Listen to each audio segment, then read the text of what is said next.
ಜೈಲಿನಲ್ಲಿರುವ ಮಾಜಿ ಸಚಿವ ಕಟ್ಟಾ ಸುಬ್ರಹ್ಮಣ್ಯ ನಾಯ್ಡುಗೆ ಜಾಮೀನು ಸಿಗುತ್ತಾ?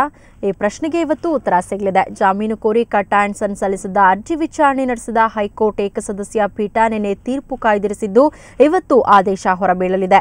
ತನಿಖೆ ಮುಗಿದಿರುವುದರಿಂದ ಜಾಮೀನು ನೀಡುವಂತೆ ಕಟ್ಟಾ ಪರ ವಕೀಲರು ವಾದಿಸಿದ್ರು. ಕಟ್ಟಾ ಪುತ್ರ ಜಗದೀಶ್ ಇಟಾಸ್ಕಾ ಎಂಡಿ ಶ್ರೀನಿವಾಸ್ಗೆ ಆಗಸ್ಟ್ 8ರಂದು ಲೋಕಾಯುಕ್ತ ಕೋರ್ಟ್ ನ್ಯಾಯಾಂಗ ಬಂಧನ ವಿಧಿಸಿತ್ತು. ನಿನ್ನೆ ಮತ್ತೆ 14 ದಿನಗಳ ಕಾಲ ಬಂಧನವನ್ನ ವಿಸ್ತರಿಸಿತ್ತು. ಈ ಮಧ್ಯೆ ಅನಾರೋಗ್ಯದ ಹಿನ್ನೆಲೆಯಲ್ಲಿ ಕಟ್ಟಾ ಸುಬ್ರಹ್ಮಣ್ಯ ನಾಯ್ಡು ವಿಕ್ಟೋರಿಯಾ ಆಸ್ಪತ್ರೆ ಸೇರಿದ್ದಾರೆ. ಕಳೆದ 16 ದಿನಗಳಿಂದ ಜಾಮೀನಿಗಾಗಿ ಜಾತಕ ಪಕ್ಷಿಗಳಂತೆ ಕಾಯ್ತಾ ಇರುವ ಅಪ್ಪ ಮಗನಿಗೆ ಹೈಕೋರ್ಟ್ ತೀರ್ಪು ಇಂದು ಉತ್ತರ ನೀಡಲಿದೆ.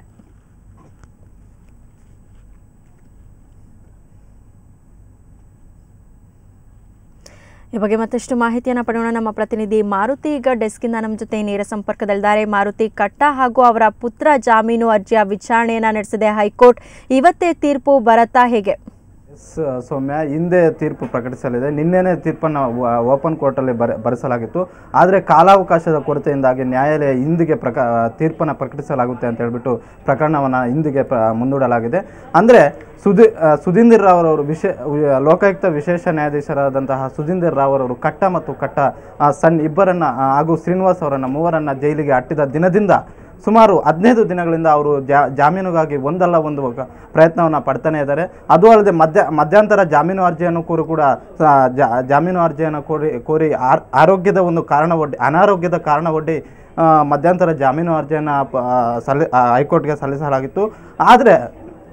ಆದರೆ ಈ ಒಂದು ಕೇಶವನಾರಾಯಣನ ಈ ಒಂದು ಅರ್ಜಿಯನ್ನು ವಿಚಾರಣೆ ಮಾಡಲಾಗಿತ್ತು. ಆದರೆ ಕೆಲವೊಂದು ಕಾರಣಗಳಿಂದಾಗಿ ಕೇಶವನಾರಾಯಣ ಅವರು ಈ ಒಂದು ಪ್ರಕರಣ ನನ್ನ ಮುಂದೆ ಬೇಡ ಅಂತ ಹೇಳ್ಬಿಟ್ಟು ಆ ಪ್ರಕರಣವನ್ನು ಜಗನ್ನಾಥ್ ಅವರವರ ಮುಂದೆ ಬರುವಂತೆ ಮಾಡಲಾಯಿತು.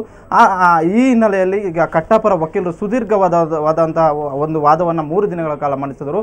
ಆ ಒಂದು 3 ದಿನಗಳ ಕಾಲ ಅವರು ವಾದ ಮಂಡಿಸಿದ ನಂತರ ಲೋಕಾಯುಕ್ತರು ಕೂಡ 1 ದಿನ ವಾದ ಮಂಡಿಸಿದರು.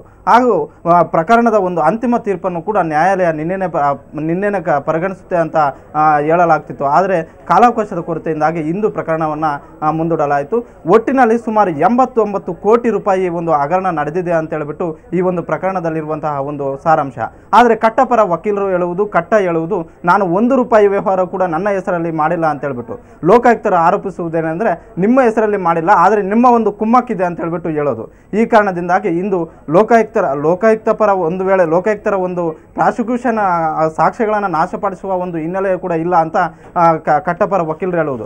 ಈಗಾಗಲೇ ಚಾರ್ಜ್ ಶೀಟ್ ಕೂಡ ಫೈಲ್ ಮಾಡಿದ್ದಾರೆ. ಹಾಗಾಗಿ ಸಾಕ್ಷ್ಯಗಳನ್ನು ನಾಶಪಡಿಸುವ ಒಂದು ಅಂಶವೇ ಇಲ್ಲಿ ಬರಲ್ಲ ಅಂತ ಹೇಳ್ಬಿಟ್ಟು ಒಟ್ಟಿನಲ್ಲಿ ನ್ಯಾಯಾಲಯ 3 ಅಂಶಗಳನ್ನು ಪರಿಗಣಿಸಬೇಕಾಗುತ್ತೆ. ಒಂದು, ಕಟ್ಟಾರಿಂದ ಸಾಕ್ಷ್ಯಗಳನ್ನು ನಾಶಪಡಿಸುವ ಏನಾದರೂ ಇದೆಯಾ ಅಂತ ಹೇಳ್ಬಿಟ್ಟು, ಅಥವಾ ಕಟ್ಟಾ ಬೆಂಬಲಿಗರು ಇವ್ರಿಗೇನಾದರೂ ಸಾಕ್ಷಿದಾರರನ್ನು ಏನಾದರೂ ಇದು ಮಾಡ್ತಾರಾ ಅಂತ ಹೇಳ್ಬಿಟ್ಟು ಪರಿಗಣಿಸಬೇಕಾಗುತ್ತೆ. ಹಾಗೂ ಕಟ್ಟಾ ಸಲ್ಲಿಸಿರುವಂತಹ ಒಂದು ಅರ್ಜಿ ಈ ನ್ಯಾಯಾಲಯದ ವ್ಯಾಪ್ತಿಯಲ್ಲಿ ಬರುತ್ತಾ ಅನ್ನೋದು. ಈ 3 ಅಂಶಗಳ ಆಧಾರದ ಮೇಲೆ ಇಂದು ಕೋರ್ಟ್ ಪರಿಗಣಿಸಿ ಕಟ್ಟಾ ಜಾಮೀನನ್ನು ಪುರಸ್ಕರಿಸಬಹುದು ಅಥವಾ ತಿರಸ್ಕರಿಸಬಹುದು. ಪುರಸ್ಕರಿಸಿದರೆ ಹೊರಗಡೆ ಬರ್ತಾರೆ, ತಿರಸ್ಕರಿಸಿದರೆ ಅಲ್ಲೇ ಇದ್ದು ಕೆಳ ನ್ಯಾಯಾಲಯದ ಒಂದು ವಿಚಾರಣೆಯನ್ನು ನಡೆಸಬೇಕಾಗುತ್ತೆ. ಸೌಮ್ಯ. ಓಕೆ.